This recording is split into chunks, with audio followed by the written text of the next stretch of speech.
Hello বন্ধুরা, তোমরা সবাই কেমন আছো? আশা করছি ভালো আছো। ব্যাগ প্যাকিং করছি, মানে নিশ্চয়ই কোথাও যাচ্ছি। আর গেছি জানো কটায়? ভোরবেলা, ভোর 2টোর সময়, মানে রাত 2টোর সময় উঠেছি আর আমরা 3:30টার সময় বেরিয়েছি। দেখো পুরো অন্ধকারের মধ্যে আমরা সবাই যাচ্ছি।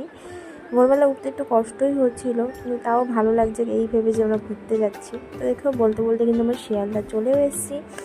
আর শিয়ালদা এসে এখানে সবাই গাড়ি টাড়ি ঠিক করছিলো, কারণ আমাদের বাস ছিল ধর্মতলা থেকে। আমরা ধর্মতলা যাবো বলেই কিন্তু সবাই দাঁড়িয়েছিলাম। আর আমার সোনা তো ঘুমাচ্ছিল, তারপরে উঠে একটু হাঁটাচলা করছিল। তো দেখো তারপরে বলতে বলতে আমরা গাড়িতে উঠে গেছি আর গাড়িও ছেড়ে দিয়েছে। তো গাড়িতে উঠলেই না সবাই এই যে মুখে রুমাল দেয়, এই দেখেই কিন্তু আমার বেশিই বমি পায়। মানে আমার এমনি অতটা কিছু হয় না, কিন্তু সবার পাশে কেউ একটু এ করলে তখন না শরীরটা একটু খারাপ লাগে। তো দেখো আমরা এই বাসে করে যাবো, আমরা এসি বাস নিয়েছিলাম। তো এসি বাস নিলেও বাস দেখলেই আমার কেমন লাগে, এই গন্ধটাই মানে মাথা ব্যথা ঘুরে। তো যাই হোক, বলতে বলতে কিন্তু উঠেও গেছি। আর অনেকটা লং জার্নি ছিল, প্রায় 5 ঘন্টা ছিল।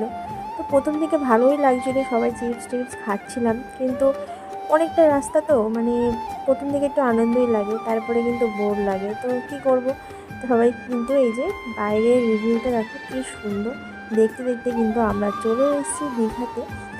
আর আমরা যেহেতু নিউ দীঘায় ছিলাম, তো ওই জন্য একটু আমরা টোটো করে আমরা সব জায়গায় ঘুরছিলাম, কোন হোটেলটা ভালো হয়। তো দেখো এই যে নেমে গেছি, সোনা তো পুরো ঘুমাচ্ছিল।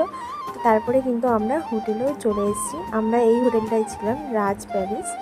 আর এটা কিন্তু ছিল একদম সমুদ্রের পাশে, যার জন্য এই হোটেলটা আমাদের নেওয়া, যাতে সমুদ্রে যেতে আমাদের একটু দেরি না হয়। তো পাশাপাশি ছিল বলেই হোটেলটা আমরা নিয়েছিলাম।